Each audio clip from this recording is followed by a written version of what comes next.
My wife uses the Ouija board to talk to her dead parents when I'm not home. I'm starting to hate it. Do I support her or do I put a stop to it? Girl, do not play with the spirit world. Welcome to Office Hours. It may not be good advice, but it's free. I think you just watched a lot of scary movies. I don't give a The fact that it's for that, like, why are you playing with that? You know what I'm saying? I just feel like your parents are dead, they're dead. Like, just go visit them at the cemetery. Okay, have you ever heard of one real life scary story about a Ouija board? I don't really know. I just know that I watched the Ouija board, the movie, and it creeped me out. That's enough for me. Those are paid actors. So this is helping her. I feel like if you see it becoming an issue, then maybe put a stop to it. But until then, just let her help herself heal, you know? Yeah, no harm. No harm, no foul. I personally don't play with no Ouija board, so the fact that she's doing it, you definitely have to make her stop it, because I feel like it just opens the door to a lot of different things in your home. You know, a bad vibe, bad energy, and how do you even know she's really even talking to her parents? Maybe she's talking to an evil demon. Oh, just got the chills thinking about it. No, seriously, that scares me. My mom used to buy us a Ouija board from Walmart. You know, like those kind that come in those boxes? To me, it was a game. The other person's always moving it. I know I moved it most of the time. But I didn't tell nobody. Stop moving the plastic thing! I'm not! This is scary. It doesn't even matter if you think that you're the one that's moving it. The fact that you're going with that mindset, you're playing with something you shouldn't be playing with.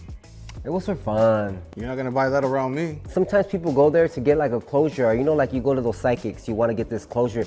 To me, this is maybe a safe space for her that she feels she's creating, that she's maybe in her own home, in her own comfort. She feels like, and if it's helping her, like I don't see the issue with it, you know? If it becomes something that she has to do all the time, she's carrying this Ouija board around her everywhere, then okay, maybe put a stop to it. But if it's helping her cope with maybe the loss of her parents, I feel like you should let her do it, you know?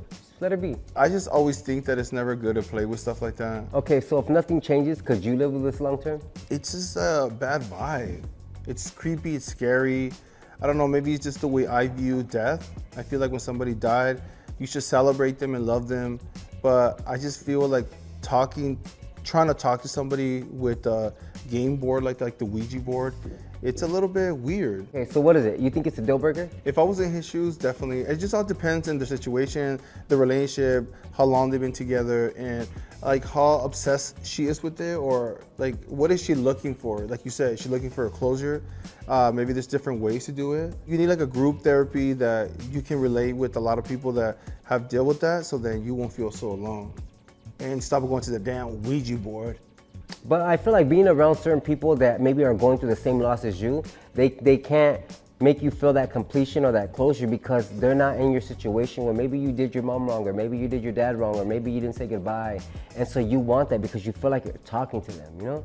I definitely think that's always gonna be unhealthy because, you know, maybe it's the way I view death. When somebody's gone, they're gone.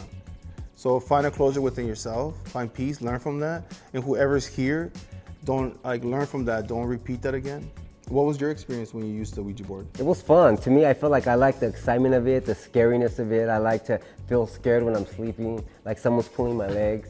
I loved all that. It was fun to me. And I love scary movies. Like to me, I feel like when I'm gonna do something, That was I always fun? I always want to feel an emotion, whether it's fear, whether it's happiness, sadness. So it's like that as a kid, because I was a kid, it was exciting to me. So like when I hear like a fork drop inside the kitchen and no one's in the kitchen, it was a way of like, okay, maybe this is real. What if she actually thinks she's talking to them? Well, you know what, for her case, I feel like I hope she does feel like that. To me, I feel like to get that closure and for her to really get that rest and that peace in her heart, because there's a reason why you want to communicate still, because maybe it's like an answer you needed, or maybe it's just like I said, closure. So I hope for her case, she does get that answer and she does find that closure so she can move on to her next chapter. But imagine if she does this every day. Well, maybe they don't answer the first time, so you have to keep trying. You can't give up. That's crazy. I just feel like that's not ever gonna be the best thing to do. That's not gonna be the answer for you? That's not the answer, to go with the Ouija board.